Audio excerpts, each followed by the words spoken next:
ప్రభువును ప్రియరక్షకుడైన యేసుక్రీస్తు వారి పేరిట మీ అందరికీ కూడా నా నిండు హృదయపూర్వక వందనాలు. ఎలా ఉన్నారు? అందరూ బాగున్నారు కదా?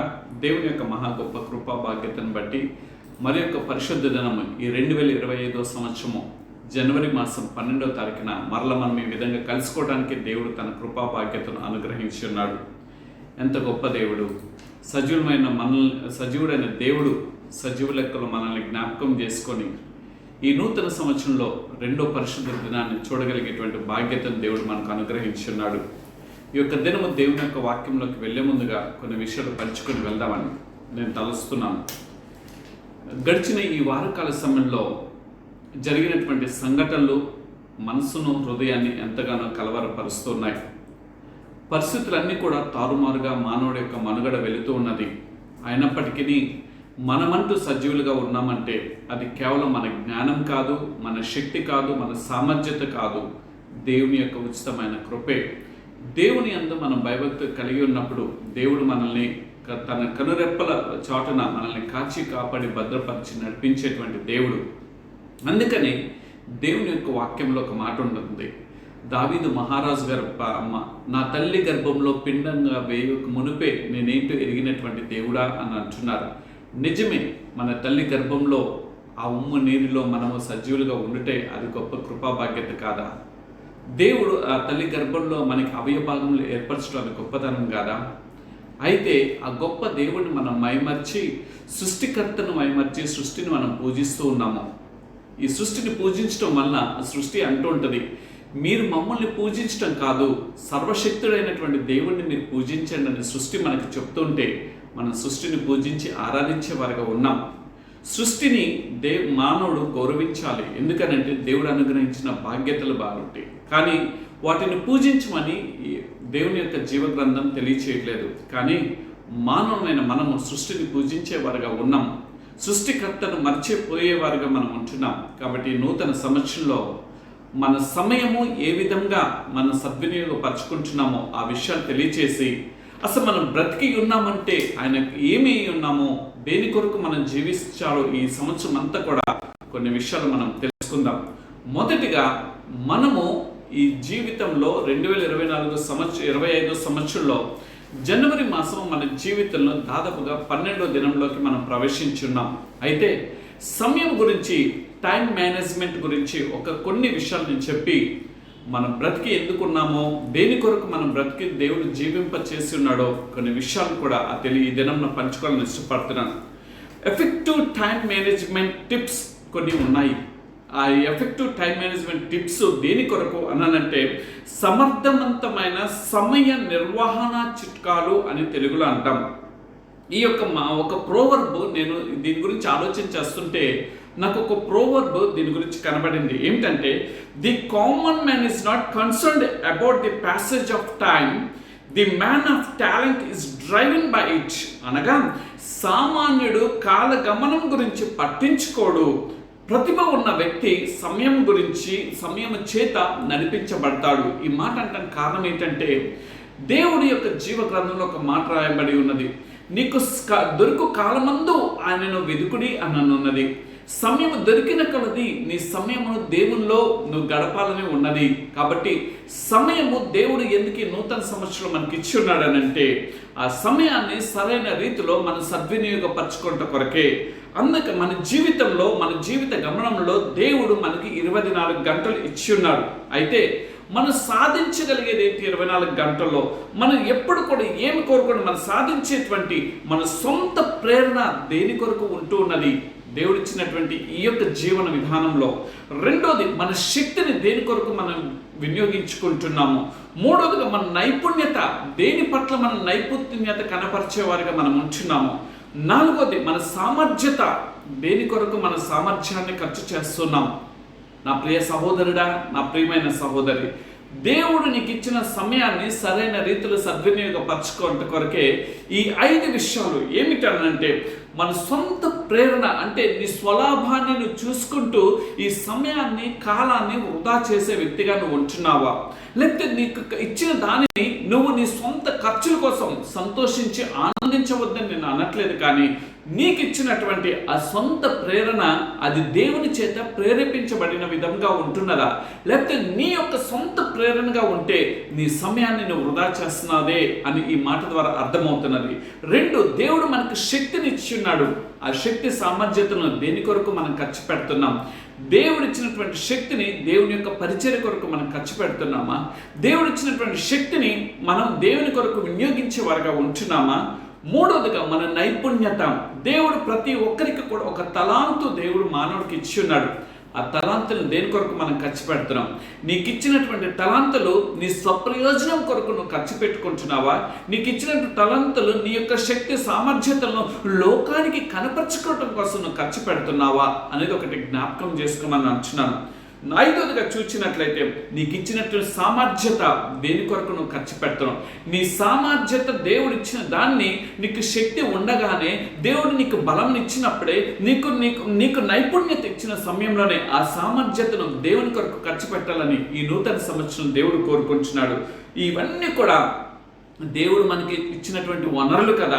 అయితే ఈ సమయం ఉండగానే నువ్వు దేవుని కొరకు ఖర్చు పెట్టుకోకుండా నీ కష్టతరమైనటువంటి జీవితాన్ని కొనసాగించడం కొరకు, లేకపోతే ఇహలోక సంబంధమైన బాంధవ్యాలను పెంపొందించడం కొరకు, లేకపోతే ఇహలోకంలో నువ్వు పేరు ప్రఖ్యాతులు సంపాదించడం కొరకు నువ్వు ఖర్చు పెడుతున్నావేమో. కాదు, నీకు దేవుడు సమయాన్ని ఇచ్చినది దేనికో తెలుసా? దేవుని యొక్క పని చేయట కొరకు, దేవుని కొరకు నువ్వు సాక్షిగా నిలబడటం కొరకు మనం మన సాధనాలని అనగా మన సమయాన్ని మనం దేవుని కొరకు ఇచ్చేవారుగా మనం ఉండాలని ఈ నూతన సంవత్సరం దేవుడు సమయం గురించి నీకు నాకు తెలియచేస్తాను, ఖండిస్తున్నాడు, ప్రేమతో ఆయన తెలియచేస్తున్నాడు. అయితే మన సమయాన్ని సామర్థ్యాన్ని ప్రభావితం చేసేటువంటి అడ్డంకులను అధిగమించాలంటే కొన్ని టిప్స్ చెప్పి దేవుని యొక్క వాక్యంలోకి వెళ్దాం. మొదటిగా మనం చేయవలసింది ఏమిటో తెలుసా? స్పష్టమైన లక్ష్యాలు ఏమి ఉన్నాయో వాటిని మనం నిర్ధారించుకోవాలి. దీన్ని ఇంగ్లీష్లో ఏమని అన్నారంటే set clear goals for yourself. నీకుగా నువ్వు సామర్థ్యతల గురించి నువ్వు ఒక ప్రణాళికను, లక్ష్యాలను ఛేదించే విధంగా నువ్వు ఆలోచన చేయాలి. ఈ లక్ష్యాలను ఛేదించే విధంలో మనం కొన్ని విషయాలు ఈ నూతన సంవత్సరంలో మనం ముందుకు కొనసాగాలంటే మన లక్ష్యాలను ఛేదించడానికి మొదటిగా నువ్వు గమనించవలసింది ఏమిటో తెలుసా? ఏ లక్ష్యాన్ని దేవుడు నన్ను ఈ భూమి మీదకి పంపించాడో దాన్ని గుర్తెరిగిన వారిగా మనం ఉండాలి. First we have to identify, మనం గుర్తించగలగాలి. 2వది ప్రయత్నించాలి. 3వదిగా చూసినట్లయితే నువ్వు గుర్తించగలిగావు, 2వది ప్రయత్నించగలిగావు, ప్రయత్నించేవు, 3వదిగా ఏం చేయాలో తెలుసా? సాధన చేయి. You have to exercise each and every minute what God has given the time. నీకు దేవుడు ఇచ్చిన సమయాన్ని నువ్వేం చేయాలో తెలుసా? సాధన చేయాలి. ఎక్సర్సైజ్, అభ్యాసం చేసే వ్యక్తిగా నువ్వు ఉండాలి. 4వదిగా చూసినట్లయితే ఏది అభ్యాసం చేయాలో మొదటిగా నువ్వు నిర్ధారించుకోవాలి. దేవుడిచ్చిన వాక్యము అది ఖండితంగా ఉంటుంది, ఆ వాక్యం నందు నేను నిలిచి ఉండాలని మనం నిర్ధారణ చేసుకునే వ్యక్తిగా మనం ఉండాలని దేవుడు సమయాన్ని గురించి నిన్ను నన్ను హెచ్చరిస్తున్నాడు. మన జీవితంలో ఇప్పటికే 2025 సంవత్సరం 12-11 రోజులు ముగిసిపోయినాయి. ఈ 12వ దినం నా దేవుడు ఏమంటున్నాడంటే, అసలు నేను నిన్ను నిర్ధారించుకున్నాను, నీకు ఎందుకు ఒక లక్ష్యాన్ని ఏర్పరిచి ఉన్నాను, నిన్ను నీ తల్లి గర్భంలో భిన్నంగా ఉంచి ఇగో ఈ భూమి మీద తీసుకొచ్చి ఇంత సమయం నేను నీకు ఇస్తూ ఉంటే సమయం ఏంటో నువ్వు గుర్తిస్తున్నావా? ఆ గుర్తించిన సమయం కొరకు నువ్వు గుర్తించి దాన్ని నువ్వు పొందుకోవాలనే ప్రయత్నం చేస్తున్నావా? ఆ ప్రయత్నంలో నువ్వు ఏమి చేస్తున్నావో తెలుసు, దాని గురించి నువ్వు సాధన చేస్తున్నావా? అది పొందుకోవడం కొరకు నువ్వు సాధన చేస్తున్నావా? 4వదిగా ఏ సాధన చేస్తున్నావో ఆ సాధన నిలిచి ఉన్నట్లుగా నువ్వు నిర్ధారణ చేసుకుని, అనగా పరిశుద్ధ లేఖన గ్రంథంలో ఉన్నటువంటి మాటలే స్థిరమైన పునాదులు వేసుకునే అనుభవంలోకి నూతన సంవత్సరంలో మనం రావాలని దేవుడు కోరుకుంటున్నాడు. 5వదిగా నువ్వు నిర్ధారించుకున్నావు కదా, అది ఏ విధంగా యూటిలైజ్ చేసుకోవాలో ఒక అంచనా వేయగలుగుతున్నావా? దేవుడు చాలా అద్భుతంగా నీతో నన్ను హెచ్చరిస్తున్నారు. తర్వాత అంచనా వేసుకున్నటువంటి మనము కొలమానము వేసుకునే వారిగా మనం ఉంటున్నామా? కాలము గతించిపోతున్నది కదా, నువ్వు కాలం గడిచిపోతున్నాయి, రాబోతున్నటువంటి మంచి దినాలు. ఏదో ఒక వ్యక్తి చెప్పి ఉన్నాడు, ఆ దినముల కొరకు నేను ఏదో ఒక ఉపవాసం నుండి ప్రార్థన చేయాలి, లేకపోతే ఏదో ఒక మంత్రగాడు లేకపోతే ఒక వ్యక్తి చెప్పి ఉన్నాడని ఆ వ్యక్తి చెప్పిన మాటల కొరకు ఏదో నువ్వు కొలమానం వేసుకొని ఇదిగో ఇన్ని దినాలు గడ్డు దినములుగా మా బ్రతుకుంటది, కానీ ఇదిగో ఈ 7 దినంలో లేకపోతే 7 నెలల్లో 7 వారంలో అయిపోయిన తర్వాత మా బ్రతుకు అత్యద్భుతంగా మారిపోతుంది అని చెప్పి ఆ యొక్క సిద్ధాంతి యొక్క మాటను లేకపోతే మానవుడి చేత రాయడం, దేవుడిని సృష్టించింది దేవుని యొక్క ప్రణాళికలను ఉండాలని కోరుకున్నాడు. కానీ దాని కొరకు నువ్వు కొలమానము వేసుకోవాలి, దాని గురించి ఒక ఎస్టిమేషన్ అనేది నువ్వు వేసుకోవాలని దేవుడు కోరుకుంటున్నాడు. తర్వాత మనం చూసినట్లయితే మనం చేసుకున్న వాస్తవికత ఏమై ఉన్నదో, అసలు నేను ఎవరు అనేది నువ్వు గుర్తించగలుగుతున్నావా, ఎందు నిమిత్తము అనేది నువ్వు గుర్తించగలుగుతున్నావా? నీ ముందు నా ముందు మనవారు, మన స్నేహితులు, మన కుటుంబీకులు ఎంతో మందిని మనం పోగొట్టుకున్నాం. అయినను దేవుడు ఎందుకు నిన్ను సజీవ లెక్కలో ఉంచున్నాడో ఆ యొక్క వాస్తవికతను నువ్వు గుర్తించగలిగే అనుభవంలో నువ్వు ఉన్నావా? ఎప్పుడైతే ఈ 9 అనుభవాల గుండా నువ్వు వెళ్తావో నువ్వు సమయాన్ని సరైన రీతిలో నువ్వు సద్వినియోగపరచుకుంటావు, లేకపోతే దేనికి కూడా ప్రయోజనం లేదు. దావీదు గారు చూసినట్లయితే ఆయనకి ఎంతో రాజభారం ఉన్నది, అయినప్పటికీ కూడా దావీదు గారు ఈ 9 విషయాల్లో మొదటగా ఆయన గుర్తించగలిగి, అంటే నా తల్లి గర్భంలో పిండంగా వేసినటువంటి దేవుడు ఎవరు దావీదు గారు తెలుసుకొని ఉన్నాడు. 2, ఆ దేవుణ్ణి కనుగొనుట కొరకు ప్రయత్నం చేసి ఉన్నాడు. ఆ ప్రయత్నంలో ప్రతి దినము కూడా ముమ్మారు ప్రార్థన చేసి 7 మార్లు స్తుతించి కలిగినాడు, సాధన చేసి ఉన్నాడు. 4వదిగా ఆ సాధన యందు తను ప్రతిష్టంగా నిలబడాలని ఒక నిర్ధారణలోకి ఆయన వచ్చినట్లుగా తెలుస్తున్నది. 6వదిగా చూసినట్ల అంచనా వేయగలిగాడు, నేను నా దేవుని కొరకు నిలబడినట్లయితే నా దేవుడు నా జీవితాన్ని ఆయన జ్ఞాపకం చేసుకుంటాడు. తండ్రి విడిచిపెట్టి ఉన్నాడు, తోబుట్టులు విడిచిపెట్టి ఉన్నాడు దావీదు గారిని, అయినా ఆయన అంచనా వేసుకున్నది ఏంటో తెలుసా? ఈ మానవుడు నన్ను కన్నా నా తల్లిదండ్రులు నన్ను గుర్తించకపోవచ్చు, నా తోబుట్టులు నన్ను గుర్తించకపోవచ్చు, కానీ నన్ను సృష్టించిన సృష్టికర్త అయినటువంటి దేవుడు నన్ను గుర్తించగలుగుతాడు అని ఒక అంచనా ఆయన వేసుకోగలిగి ఉన్నాడు. ఆ అంచనా ద్వారా ఆయన కొలమానంలోకి వెళ్ళి ఉన్నాడు. అనగా దినదినము కూడా గొర్రెలను కాస్తున్నటువంటి దావీదు గారు గొర్రెలు వాటి పనులు అవి చేసుకుంటే ఈయన ఏమి వేసుకున్నాడు తెలుసా? ఒక కొలమానాన్ని వేసుకున్నాడు. ఇదిగో నా సమయం దేవుడు ఇంత ఇచ్చున్నాడు, కాబట్టి ఈ సమయాన్ని నేను దేవుని స్తుతించుట కొరకే అని చెప్పి తంబూర సితారాలు తీసుకొని దేవుని సమక్షంలో ఆయన నాట్యమాడుతూ దేవుని స్తుతించినట్లుగా తెలుస్తున్నది. ఆయన 19వదిగా ఆయన ఏమి చేసినట్టు తెలుసా? వాస్తవికతను ఏంటో ఆయన తెలుసుకొని ఉన్నాడు. ఒక గడ్డు పరిస్థితి వచ్చిన్నది, అయినప్పటికీ ఆ గడ్డు పరిస్థితుల్లో నుండి దేవుడు నన్ను ఒక వాస్తవికతలోకి నడిపించగలడని చెప్పి దావీదు గారు గుర్తెరిగి ఉన్నాడు. అదేవిధంగా దానియేలు గారు కూడా ఆయన జీవితం ఏమిటో మనకందరికీ తెలుసు. దానియేలు గ్రంథాన్ని మనం చూసినప్పుడు అక్కడ శాసనం వేసినప్పుడు అసలు దేవుడు ఎవరో ఆయన గుర్తించగలిగినాడు. దేవుని యందు నిల్చుండుకోవటం ప్రయత్నం చేసి ఉన్నాడు. 3వదిగా ఆయన సాధన చేస్తున్నాడు. యెరూషలేము తట్టు తన కిటికీలను తెరిచి ప్రార్థన, అక్కడ చట్టం వేసినప్పటికీ కూడా సాధన చేస్తున్నాడు. నిర్ధారించుకున్నాడు, నా దేవుడు విడిపించగలిగినటువంటి సామర్థ్యత కలిగినటువంటి దేవుడు అని నిర్ధారించుకున్నాడు. అదేవిధంగా పరిశుద్ధ లేఖన గ్రంథంలో ఏలియా గారు కూడా గడ్డు పరిస్థితి వచ్చింది. ఒక స్త్రీ యొక్క చేతులు చనిపోవటం కంటే నేను ఎక్కడికి వెళ్ళి చనిపోవాలనుకున్నాడు ఏలియా గారు, కానీ దేవుడు విడిచిపెట్టలేదు, జ్ఞాపకం చేసుకున్నాడు. ఇదిగో నీ ముందు నీ అసలైన ప్రయాణం అని చెప్పి దేవుడు బలపరిచి ఉన్నాడు. ఎందుకో తెలుసా? సమయం ఏమిటో ఆ భక్తులు గుర్తెరిగి ఉన్నాడు. ఈ నూతన సంవత్సరంలో మనం అది గుర్తెరుగుతున్నామా? 2వ విషయంలోకి వెళ్తే నువ్వు ప్రియటైజ్ అంటే ప్రాధాన్యత దేని కొరకు ఇస్తున్నావు? ఈ ప్రాధాన్యత ఈ 9 అంశాలు మొదటి అంశంలో ఏమిటంటే నీ స్పష్టమైన లక్ష్యాలను ఎలా నిర్ధారించుకోవాలని నేను చెప్పి ఉన్నాను. 2వది ప్రాధాన్యత ఏమిటి? నువ్వు ప్రాధాన్యత అనుకుంటావు, ఇదిగో నా కుటుంబం కొరకు సంపాదించడం కొరకు నేను కష్టపడొద్దాం. నిజమే, కష్టపడాలి. కష్టపడిన వాడికి జీవితానికి పాత్రుడని దేవుని యొక్క వాక్యమే సెలవిస్తుంది. అయితే నువ్వు దేని కొరకు కష్టపడేట కొరకే దేవుడి సమయాన్ని కూడా నువ్వు దొంగిలిస్తున్నామా? దయచేసి ఈ నూతన సంవత్సరంలో జ్ఞాపకం చేసుకుందాం. నువ్వు ఒక నిర్ధారణలోకి రావాలి. దేవుడు నన్ను మీరు నిర్ధారించుకున్నారు దేనికో తెలుసా? ఇదిగో నాయన మీకు ప్రాధాన్యత ఇవ్వట కొరకు. ఇప్పుడు వరకు నా వ్యక్తిగత జీవితం, నా కుటుంబాన్ని సంపాదించాను, నా బిడ్డలకి ఏదో సంపాదించి పెట్టాలనే ప్రయత్నంలోనే నేను మీకు దూరం అయిపోయినయ్యా. కానీ ఈ నూతన సంవత్సరంలో మీకు ప్రథమ స్థానం ప్రయారిటైజ్ ఇవ్వటానికి నన్ను బలపరచును ఆయన అని చెప్పి మన సొంతంగా మనం అనుకుంటే అది సాధించలేము. కానీ ఎప్పుడైతే దేవుని దగ్గర మనం కోరుకుంటామో, దేవుడి దగ్గర మనం ఎప్పుడైతే ప్రాధాన్యత ఇస్తామో, దేవుడు నీ జీవితంలో ఏ ప్రాధాన్యత కలగ చేయాలో ఆ ప్రాధాన్యతను దేవుడు మనకు కలగ చేస్తాడు. 3వ విషయం ఏమిటో తెలుసా? ఆర్గనైజ్.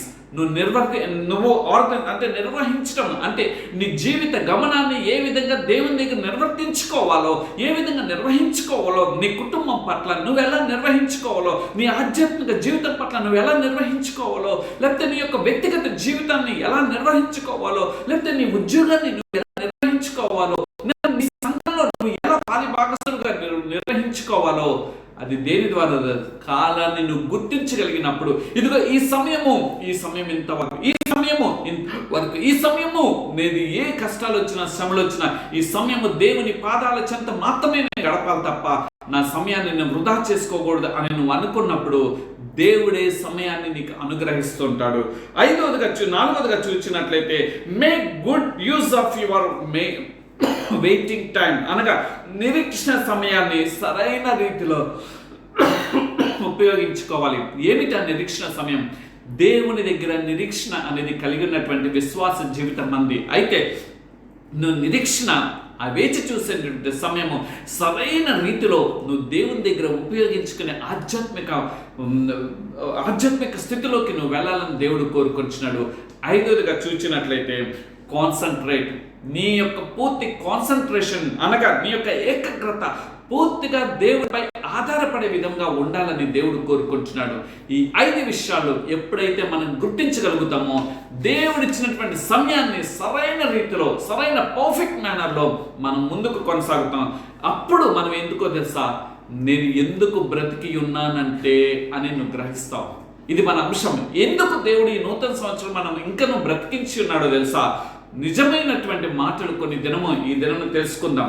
ఒకవేళ నీ జీవితం ఇప్పటి వరకు ఇదిగో సమయాన్ని, కాలాన్ని వృధా చేసుకుని ఉంటే, దేవా నా సమయాన్ని నేను వృధా చేసుకున్నాను ప్రభా, నేను గుర్తించలేకపోయాను ప్రభా, నేను నిర్ధారించుకోలేకపోయాను ప్రభా, నేను తెలుసుకోలేకపోయాను, అందుడిని అయిపోయాను. యెహోవా యందు భయభక్తులు గలవారి చుట్టూ ఆయన దూతలు కావలి ఉంటాయని దేవుని యొక్క వాక్యం ఉంది కదా. దేవుని యొక్క వాక్యాన్ని బట్టి నేను ఈ మాటల ద్వారా హెచ్చరిస్తున్నాను. మనము దేవుని కొరకు సమయాన్ని వెచ్చించినప్పుడు దేవుడు ఎందుకు బ్రతికించాడో, ఈ నూతన సంవత్సరం నిన్ను బ్రతికించినందుకు నువ్వేమి చేయాలో కూడా కొన్ని విషయాలు మనం చూసుకుందాం. రండి, 2 పేతురు రాసినటువంటి పత్రిక 3వ అధ్యాయము 9వ వచనాన్ని మనం చూద్దాం. ఇక్కడ కొందరు ఆలస్యమని ఎంచుకున్నట్లు ప్రభువు తన వాగ్దానం గురించి ఆలస్యం చేయవాడు కాడు గాని ఎవడు నశింపవలను ఇచ్చయింపక అందరూ మారు మనసు పొందవలను కోరుచు మీ ఎడల దీర్ఘశాంతం గలవాడై ఉన్నాడు. ఈ నూతన సంవత్సరంలో దేవుడు నీకు తెలియచేస్తున్న మాట ఏమిటో తెలుసా? నువ్వు అనుకుంటుండవు దినము సమయము ఎంతగానో గతించిపోతూ ఉన్నది కదా, అయితే నువ్వు ఇంకనూ కూడా నా జీవితం ఎందుకు ఆలస్యం అవుతున్నాయి, ఎందుకు దేవుడు నా పట్ల కార్యం చేయట్లేదు, ఎందుకు నా బ్రతుకు ఇంకనూ కూడా అనారోగ్యకరమైన పరిస్థితుల్లోనే ఉన్నది అని నువ్వు నిరుత్సాహపడుతున్నావేమో. అయితే నువ్వేం చేయలేదు తెలుసా? వాగ్దానం చేసిన దేవుడు గొప్ప దేవుడు కాబట్టి ఆ దేవుడి దగ్గర నీకు ఇచ్చినటువంటి వాగ్దానాన్ని నేను స్వతంత్రించుకోవాలంటే మనం చేయవలసింది ఏంటో తెలుసా? మన యొక్క మారు మనసు కలిగిన జీవితం మనలో కావాలి. ఆ మారు మనసు మనం పొందాలని నువ్వు అంటూ ఉండవచ్చు, నేను ఎన్నో సంవత్సరాల క్రితం నేను మారు మనసు పొందాను. అయితే మారు మనసు ఇంకా పొందమని అంటే ఏమిటి అని అర్థం అంటే, నీ జీవితంలో నిజమైన రక్షణ అనగా మారు మనసు కలిగిన పశ్చాత్తాప హృదయం నీలో ఉన్నదా? ఇంకా చెప్పాలి అని అంటే, నువ్వు ఏడుస్తూ ప్రార్థన చేస్తాం, మనం నిజమే చెయ్యాలి. దేవుడు మన కన్నీటిని చూచినప్పుడు ఆయన మనసు కరిగిపోతుంది. మనం చేసిన పాపంలో, మనం చేసిన దోషంలో, మనం చేసిన అతిక్రమాలు, మనం చేసిన దుర్నీతి క్రియలు ఎంతగా ఆయన కుమిలిపోయి ఉంటాడో. తండ్రిని సామాన్యంగా మన పిల్లలు మనల్ని దుఃఖపరిచినప్పుడు మనం ఎంతగా కుమిలిపోతామో, మరలా మన బిడ్డ మన దగ్గరికి వచ్చి నాన్నగారు డాడీ ఐఎమ్ సో సారీ అని చెప్పాను అన్నప్పుడు అప్పటికి కూడా మనం లొంగం. ఇంకా మన కుమారుడు మన దగ్గరికి వచ్చి మన కాళ్ళు పట్టుకొని, లేకపోతే మన దగ్గరికి వచ్చి మన గడ్డం పట్టుకొని బ్రతిమలాడుకున్నప్పుడు ఎంత కఠినత్వమైన హృదయం కలిగినటువంటి తండ్రి అయినా కరిగిపోతాడు కదా. అలా మనం మానవులుగానే మనం కరిగిపోతే మనల్ని సృష్టించిన సృష్టికర్త అయినటువంటి దేవుని యొక్క హృదయం ఎంతగా కరిగిపోతుంది.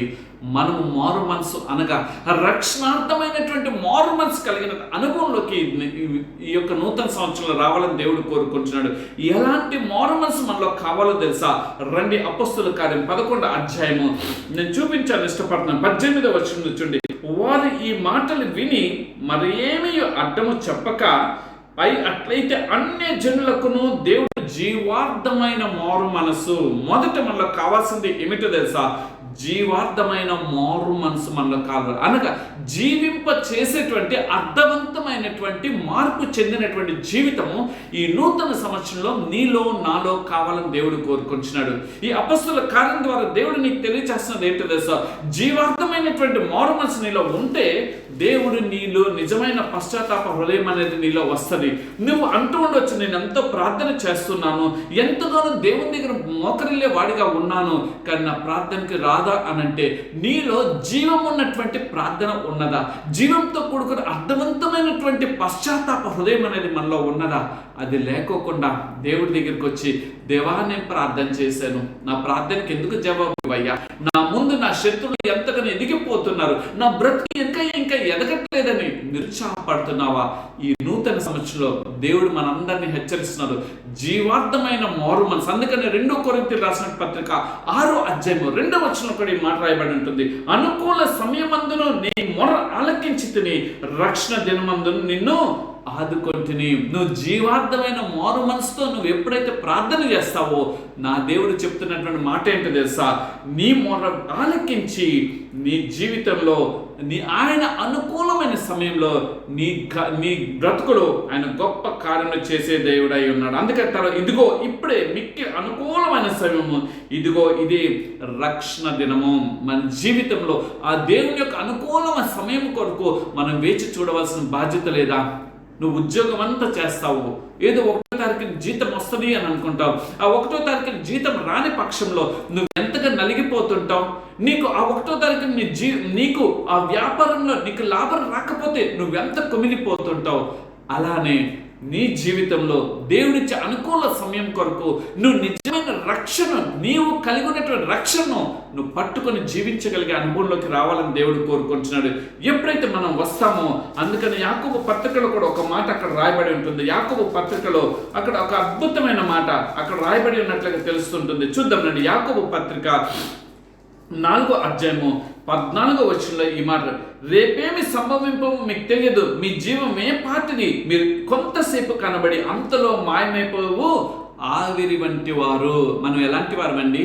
మనం అనుకుంటాం నా బలం ఎంతో, ఇందాక సమయంలో చెప్తున్నాను కదా, నీకున్నటువంటి శక్తిని నువ్వు చూసుకొని ఆహా నా కండలు ఉన్నాయి. ఒక బాధాకరమైన విషయం చెప్పనా?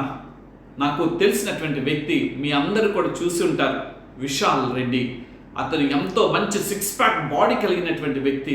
మొన్న దినం నాకున్నటువంటి పూర్వపు పరిచయాల ద్వారా నేను చూచినప్పుడు చాలా కలత చెందాను. ఏమిటో తెలుసా? చాలా మనిషి మాట్లాడితే ఇంట్లో వణికిపోతున్నప్పుడు, అయ్యో ఎంతో శక్తి కలిగినటువంటి వ్యక్తి బలహీనుడైపోయి, ఎంత తెలుసండి, 6 ప్యాక్స్ కోసం అతను చేసినటువంటి శక్తి సామర్థ్యతను మొత్తాన్ని పెట్టి ఎంత ఎక్సర్సైజ్ చేసి బాడీని టోటల్ కంట్రోల్కి తెచ్చుకున్నాడు. అటువంటి వ్యక్తి దినం అట్లా అయిపోయినప్పుడు ఎంతో బాధ. నిజమే, మనం అనుకుంటుంటాం నీ ఏ పార్టీలండి. ఇదిగో పునీత్ రాజ్ కుమార్ యొక్క కుమారుడు, అతను కూడా రాజ్ కుమార్ గారి యొక్క కుమారుడు పునీత్, అతను కూడా ఎంతో బలం కలిగినటువంటి వాడు. ఉదయకాలంలో లేచి ఉన్నాడు, ఎక్సర్సైజ్ చేశాడు, తన జీవితాన్ని పోగొట్టుకున్నాడు. ఎక్కడికి వెళ్ళిపోయింది శక్తి? అందుకనంటే నీ జీవం ఏ పాటిది, అంతలో కనబడి అంతలో మాయమైపోవు ఆవిరి వంటి వారం కదా. అయితే మనం ఆవిరి అయిపోతాం ఏదో ఒక దిన, కానీ జీవార్థమైన మారు మనసు కలిగినప్పుడు ఆ నిత్య రాజ్యంలోకి మనం చేర్చబడతాం.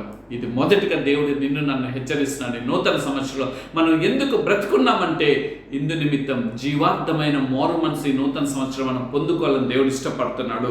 రెండోదిగా చూసినట్లయితే ఇంకా మనం ఎందుకు బ్రతుకున్నామో మన ఇల్లు గ్రంథకథ అంటే చూద్దాం. యెషయా గ్రంథము 30వ అధ్యాయంలోకి మనం వెళ్ళినప్పుడు 38లోకి మనం వెళ్తే అక్కడ ఒక మాట రాయబడి ఉంటుంది. యెషయా గ్రంథము 38వ అధ్యాయము మొదటి మాటలో ఈ విధంగా రాయబడి ఉన్నది. ఆ దేవుడు హిజ్కియాకు మరణకరమైన రోగం కలుగ ప్రవక్త ఆమోజు కుమారుడు యెషయా అతని వద్దకు వచ్చి, నీవు మరణమవుచున్నావు, బ్రతుకు గనక నీవు నీ ఇల్లు చక్కబెట్టుకొనమని యెహోవా సెలవిచ్చుచున్నాడని చెప్పగా ప్రవక్త వెళ్ళి హిజ్కియా గారికి చెప్పినప్పుడు ఇల్లును చక్క పెట్టుకున్నాడు. అనగా మన ఆత్మీయ స్థితిని, మన భౌతికకరమైనటువంటి స్థితిని, మన కుటుంబాన్ని మనం చక్కపరచుకోవడానికి దేవుడు మరొక అవకాశం, అందుకని నిన్ను బ్రతికింప చేస్తున్నాడు. అందుకని దేవుడు నీకు ఈ సమయాన్ని ఇచ్చున్నాడని తెలుస్తున్నావా?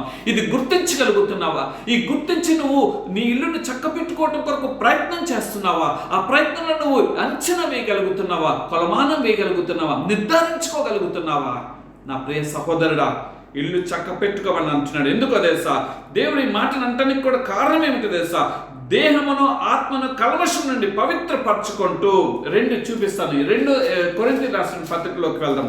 2 కొరింథీ రాసిన పత్రిక 7 అధ్యాయంలోకి మనం వెళ్ళినట్లయితే ఇక్కడ ఈ మాటలు మనకు కనిపిస్తున్నాయి. 2 కొరింథీ చూడండి. ప్రియులారా, మనకి ఈ వాగ్దానం ఉన్నవి కనుక దేవుని భయముతోను పరిశుద్ధతను సంపూర్ణం చేసి శరీరమునకు ఆత్మకును కలిగిన సమస్త కల్మషం నుండి మనలను పవిత్రులుగా చేసుకుందాము. దేని కొరకు తెలుసా అండి? శరీరం ద్వారా మనం చేసే పాపాలు అనేకమైనవి ఉంటాయి. నువ్వు అంటుండవచ్చు, నేను ఒక స్త్రీ దగ్గరికి వెళ్ళి లేకపోతే ఒక పురుషుడి దగ్గరికి వెళ్ళి నేను శారీరకంగా కలవలేదు కాబట్టి నాకు పాపం లేదని అంటున్నావేమో. కానీ నా జీవ గ్రంథం ఏమో చెప్తుందో తెలుసా? నేను బోధించే గ్రంథం ఏమి చెప్తుందో తెలుసా? నీ చూపుతో నువ్వు చేసినప్పుడు ఆ స్త్రీతోనో ఆ పురుషుడితోనో అప్పుడే నువ్వు అతనితో వ్యభిచారం చేసిన వాడివే. ఈ భూలోకంలో ఉన్న ఏ గ్రంథాలు, నేను చదివినటువంటి ఆ గ్రంథాలైతే ఈ మాటలు చెప్పలేదు.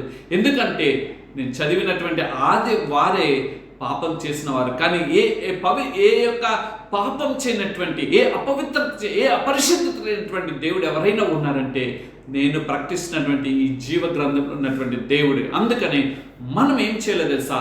మనము మన ఇల్లుని చక్క పెట్టుకోవాలి. అందుకని అంటాడు కదా, నీ దేహమే దేవుని ఆలయము, ఆ దేవుని యొక్క ఆలయంలో పాడు చేసిన వాడిని దేవుడు ఎట్లా తెలుసండి?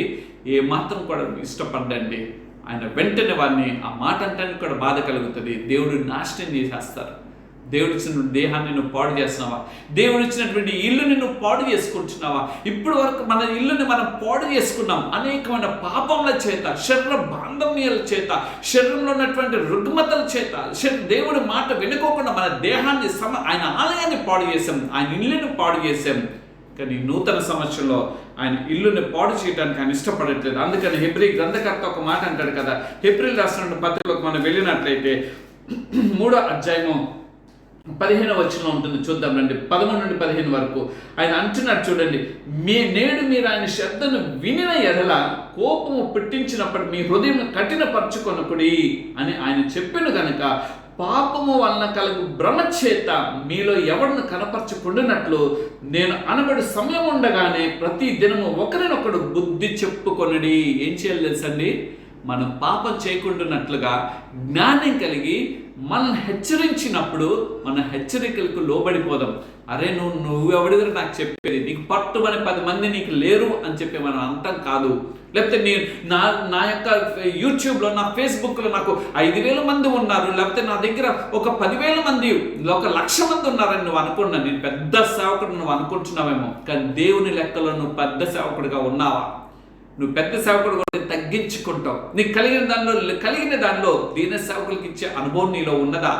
లేకపోతే నీకు కలిగిన దానిలో నువ్వు బీదలకు ఖర్చు పెట్టే విధంగా ఉన్నావా? నువ్వు ఖర్చు పెడతావు, కానీ ఏం చేస్తావు తెలుసా? పేపర్లో, టీవీల్లో ఎంచుకుంటావు. దేవుని యొక్క వాక్యం ఏమంటారు? నేను ప్రకటిస్తున్న జీవగ్రంథం ఏమిటో ఉంటుందో తెలుసా?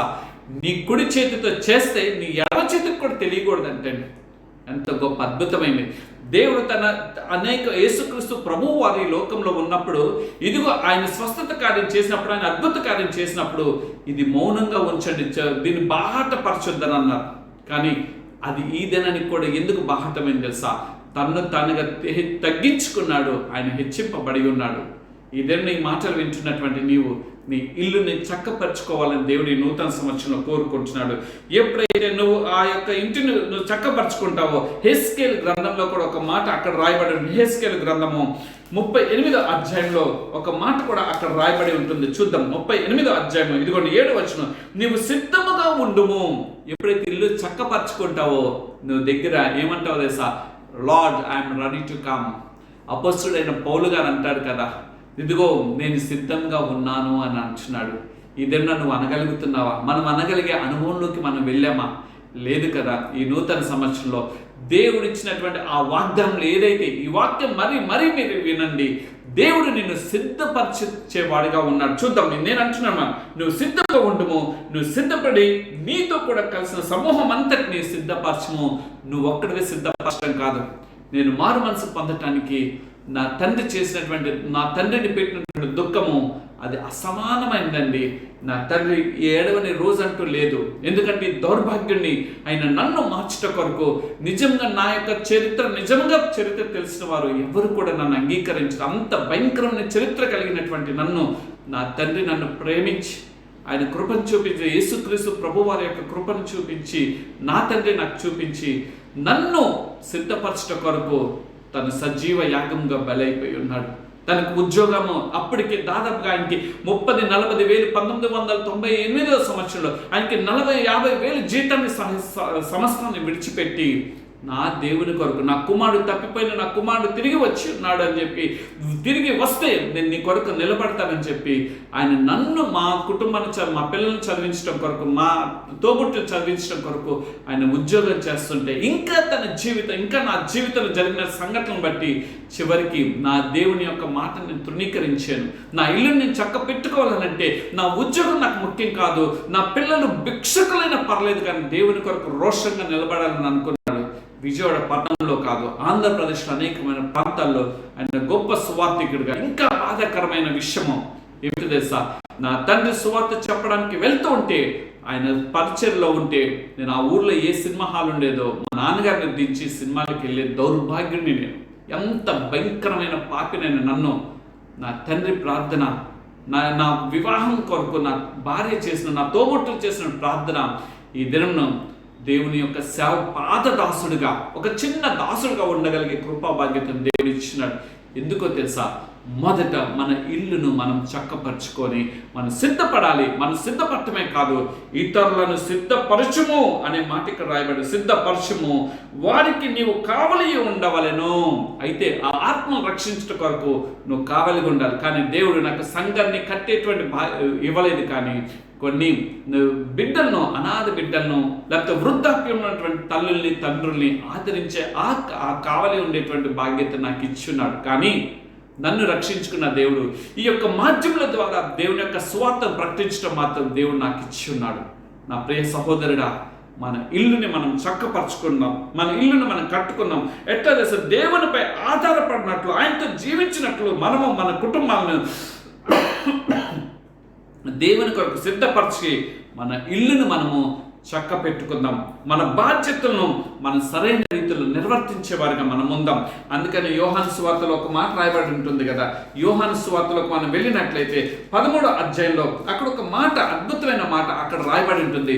యోహాను సువార్త 13వ అధ్యాయము మొదటి మాట ఈ విధంగా ఉన్నది. 13వ అధ్యాయము మొదటి మాట చూద్దాం.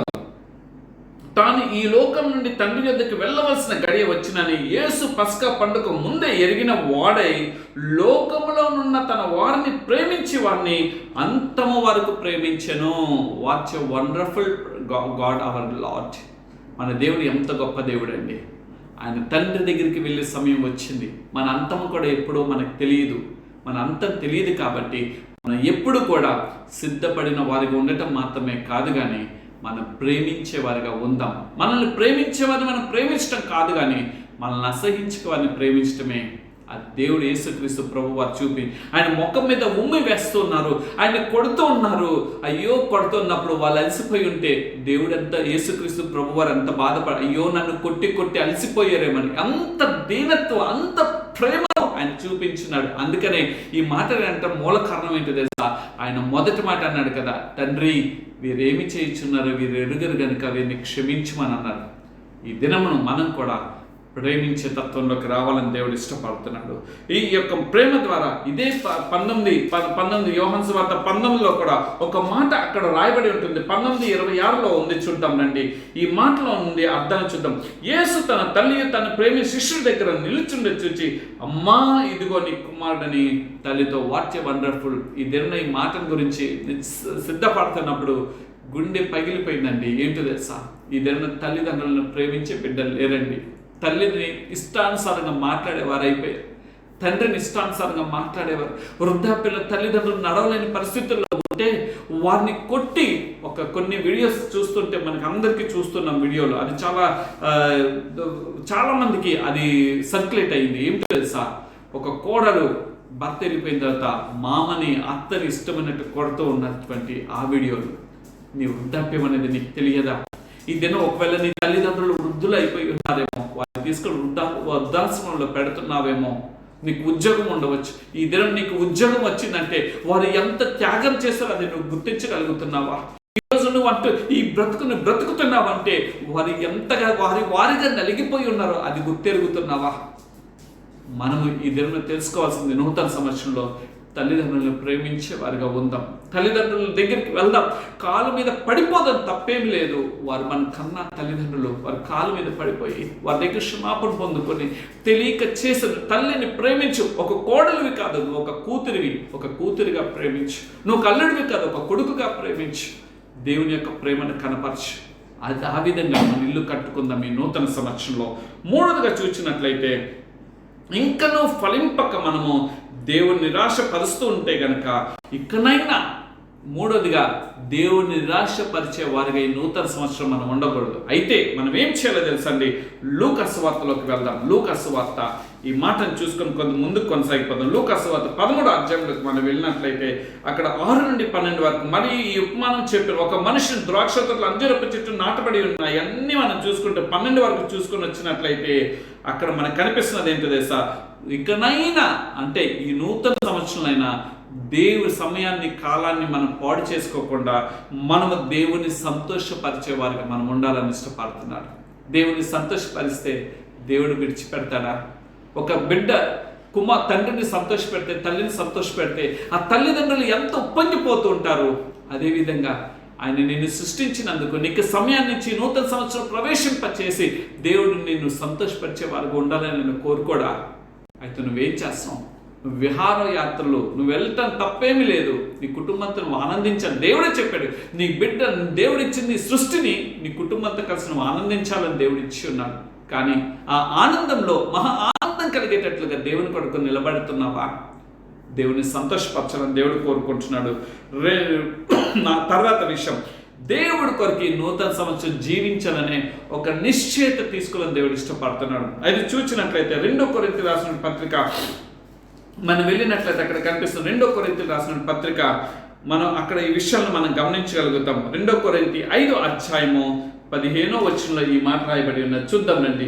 జీవించు వారికి మీద తమ కొరకు కాక తమ నిమిత్తం మృతి పొంది తిరిగి లేచిన వారి కొరకే జీవించుటకు ఆయన అందరి కొరకు మృతి పొందడని నిశ్చయించుకొంచున్నాను. ఆయన ఒక నిశ్చయించుకున్నట్లుగా తెలుస్తున్నది. కొరింథీ సంఘానికి దైవజనుడైన పౌలయ్య గారు రాస్తూ ఉన్నారు. ఈ దినం నువ్వేం నిశ్చయించుకుంటున్నావు? దేవాన్ని నీ కొరకు జీవించాలని నూతన సంవత్సరం అనుకుంటున్నానయ్యా. నా సమయాన్ని, నా కాలాన్ని, సమస్తాన్ని ఎంతగానో నేను వేస్ట్ చేసుకున్నాను.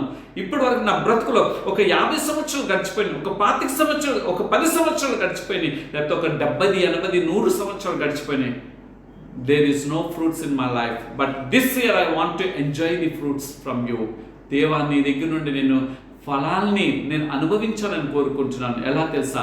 నీ కొరకు నేను జీవించాలని ఇష్టపడుతున్నానని మనం అడగగలుగుతున్నామా? మనం అడగలిగినప్పుడు దేవుని కార్యాలను మనం చూడగలుగుతాం. మనం అడిగినప్పుడు మనం ఫలించే ద్రాక్షతర. అందుకనే అక్కడ ఫలించని ప్రతి చెట్టు నరకబడి అగ్నిలో వేయబడను, ఫలించింది అది అభివృద్ధి పరచబడను. దేవుడు కూడా ఆది కాండంలోనే ఉంటుంది కదా, ఇదిగో నువ్వు ఈ భూమి మీద ఫలించి అభివృద్ధి పరిచి భూమిని నింపుడి అని అన్నాడు. దేవుడు మొదటిగానే నేను అంతగా ప్రేమించున్నాడు. అయితే ఆయన కొరకు జీవిస్తున్నావా?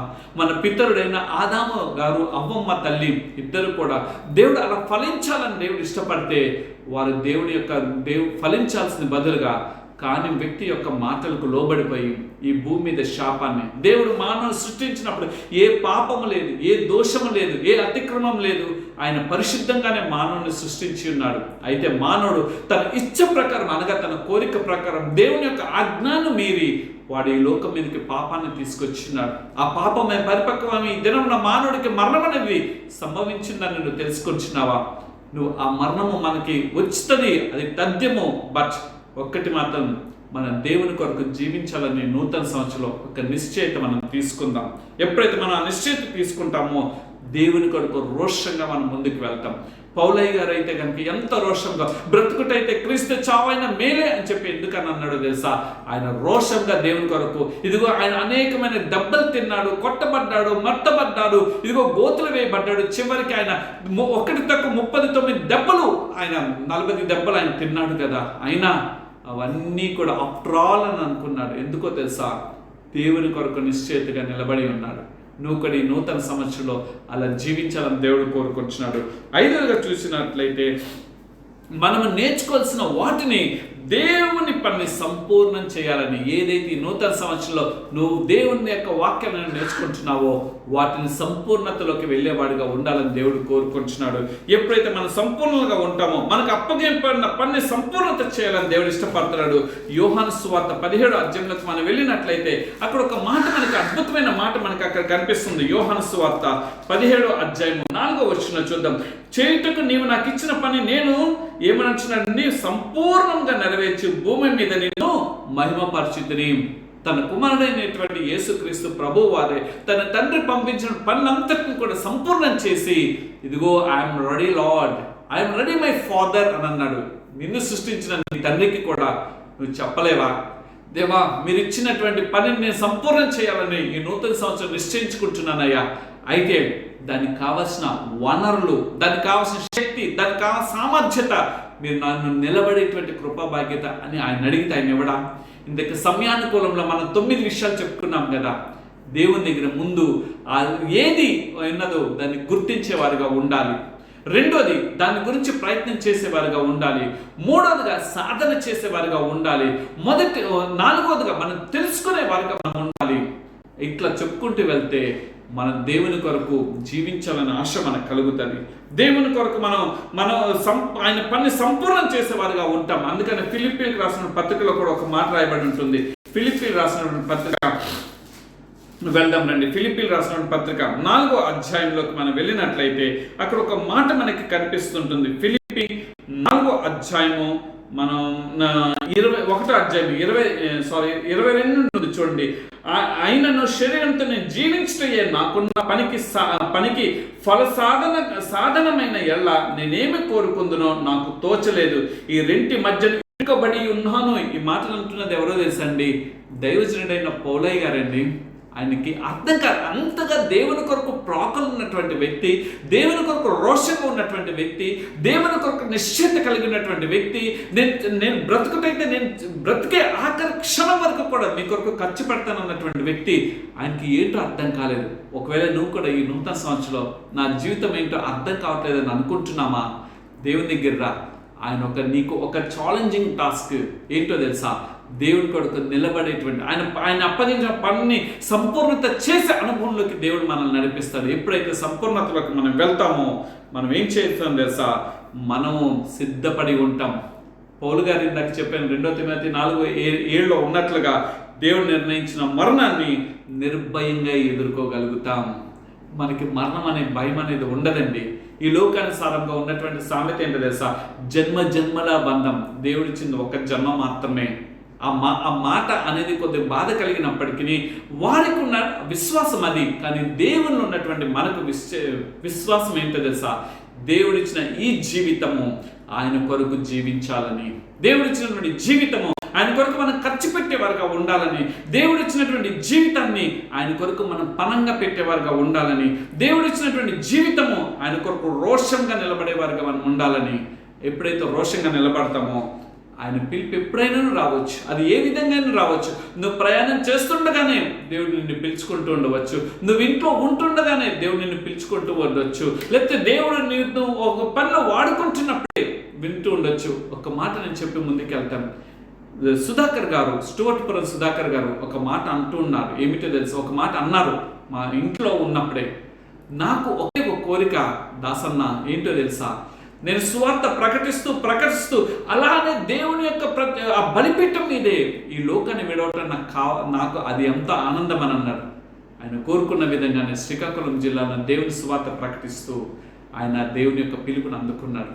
నా ప్రియ సహోదరుడా, మన మరణం ఎలా అయినా సంభవించవచ్చు. కానీ ఆ మరణం కొరకు మనం ఏమి చేయాలో తెలుసా? ఒక నిశ్చయిత, ఒక విశ్వాసంతో, ఇగో బ్రతుకుతే, ఇగో నా కొరకు దాచబడిన ఆ జీవ కిరీటం పొందుట కొరకు నేను పరిగెత్తేవాడిగా నేను ఉండాలి అనే ఒక నిశ్చయిత నీలో ఉన్నదా? అందుకని అంటాడు యోహాను సువార్త 17:4 ఒక మాట అక్కడ రాయబడి ఉంటుంది. యోహాను సువార్త 17వ అధ్యాయము 4వ వచనంలో ఒక మాట అక్కడ రాయబడి ఉంటుంది. ఏమంటుంది తెలుసా? నీవు నాకు ఇచ్చిన పనిని సంపూర్ణము చేసి తిని అనే మాట చదువుకున్నాగా మనం సంపూర్ణం చేద్దాం. సంపూర్ణం చేస్తే come on, I'm ready to come to you Lord. నేను మీ దగ్గర రావటానికి నేను ఇష్టంగా ఉన్నాను, నన్ను పిలుచుకో దేవా అన్నప్పుడు నువ్వు ఆయన ఇచ్చిన పని నువ్వు సంపూర్ణం చేస్తున్నావు కాబట్టి ఆయన, అందుకని యేసుక్రీస్తు ప్రభు వారు కూడా, ఇదిగో దేవా ఈ యొక్క ప్రాబ్లం నుండి నన్ను తప్పించు, అయినా నా ఇష్ట ప్రకారం కాదు కానీ మీ ఇష్ట ప్రకారమే అన్నారు. అంటే తండ్రికి తన కుమారుని పట్ల ఏ ప్రణాళిక అయితే సంపూర్ణత చేయాలని నిశ్చయించుకున్నాడు తండ్రి గారు, ఆ కుమారుని గారిని కూడా ఆయన పిలుచుకున్నట్లుగా తెలుస్తున్నది. ఈ లోకంలో ఉన్నటువంటి మనము అటువంటి పరుగును మనం కడముట్టించేవారు. అందుకనే ఇందాక చదివినటువంటి 19:30లో కూడా, యోహాను సువార్త 19:30లో ఒక మాట ఉంది, యేసు వచ్చేటప్పుడు సమస్తమైన చెప్పి తల వంచి ఎందుకు సంపూర్ణత చేశాడు, సంపూర్ణ అయింది కాబట్టి దేవునికి తలదించాడు. Right, I'm ready to come. He bow down his head. ఆయన తలని వంచాడండి. ఇదిగో నేను వచ్చేటానికి ఐఎమ్ రెడీ. ఆయన తల ఇట్లా చూడలేదండి, ఆయన తల దించుకొని నేను అప్పగించుకుంటున్నాను అన్న సంపూర్ణత గావించి ఉన్నాడు. అయితే ఈ నూతన సంవత్సరంలో ఈ మాటలు విన్నటువంటి నీవు నా పరుగు కడ ముట్టించి తిని అనే మాట కొరకు నువ్వు సిద్ధపడుతున్నావా? అటువంటి సిద్ధపాటు కలిగిన వాడిగా ఉండాలని 2 తిమోతి 4:6-8 వరకు ఉన్నటువంటి ఆ యొక్క ధైర్యం కలిగినటువంటి, ఆ తృప్తి కలిగినటువంటి ఆ సంపూర్ణత కొరకు దేవుడు చూస్తున్నావా? ఆయన ఇచ్చే జీవ కిరీటం కొరకు నువ్వు సిద్ధపడాలని దేవుడు కోరుకుంటున్నాడు. అందుకొరకే దేవుడు ఈ నూతన సంవత్సరంలో నిన్ను నన్ను ఇంకను బ్రతికించున్నాడు. లేకపోతే ఎప్పుడో 2021 సంవత్సరంలోనే ఆ కోవిడ్లోనే నేను చనిపోవలసిన వాడు, మరణం అనే అంచుల్లోకి నేను వెళ్ళిపోయి ఉన్నాను. ఆ మరణం అనే అంచులో ఉన్న సమయంలో నా ముందు అనేక మంది చనిపోయి ఉన్నారు. కానీ ఏ హాస్పిటల్కి వెళ్ళకోకుండా నా దేవుడు నన్ను బ్రతికించినాడు. జస్ట్ ఒక D3 విటమిన్తో నేను బ్రతికి ఉన్నాను. నేను కాదు, నా భార్య. ఆఖరి క్షణాల్లోకి, ఆఖరి గడియల్లోకి మేమైతే టెస్టింగ్కి వెళ్తే ఆ డాక్టర్లు పంపించడానికి కూడా దేవుడు వాళ్ళు ఇష్టపడలేదు. అయినప్పటికీ కూడా మేము చనిపోయినా పర్లేదని నేను కార్ డ్రైవింగ్ చేసుకుంటూ వెళ్ళాను. మరలా టెస్టులు చేయించుకుని వారు పంపించకపోయినా బలవంతంగా మరలా కార్ డ్రైవింగ్ చేసుకుని ఇంటికి వచ్చాను. అది నా గొప్పతనం అని కాదు, కానీ నా పట్ల ఏదో ఆయన ఒక ప్రణాళిక ఉంచున్నాడు. అందుకనే ఇప్పటి వరకు దాదాపుగా 5-6 సార్లు కోవిడ్కి నేను లోనైనప్పటికీ కూడా, ఆ బలహీనతలకి నేను లోనైనప్పటికీ కూడా దేవుడు నన్ను బలపరిచి ఉన్నాడు. అనేక మంది ప్రార్థనలు, నా కుటుంబీకులు, నా తోబుట్టువులు చేసినటువంటి ప్రార్థనలు, అనేక మంది సేవకులు చేసినటువంటి ప్రార్థనలు, అదేవిధంగా ఈ లైవ్ ప్రోగ్రామ్ ద్వారా ఈ యొక్క ఏప్రిల్ నెలలో 2024 ఏప్రిల్ నెల నా కుమారుడికి జరిగిన ప్రమాదం ద్వారా దేవుడు మరలా నేను అనుకున్నాను, నా కుమారుడు చనిపోతే నేను బలహీనుడిని అయిపోతానయ్యా అని చెప్పి నా కుమారుని అట్లానే అంబులెన్స్ పట్టుకొని వెళ్తున్న సమయంలో కాలు పట్టుకొని దేవుని దగ్గర నిశ్చయిత చేశాను. దేవా నా కుమారుని బ్రతికించాయా అని చెప్పి నా దేవుడు విడిచిపెట్టలేదు.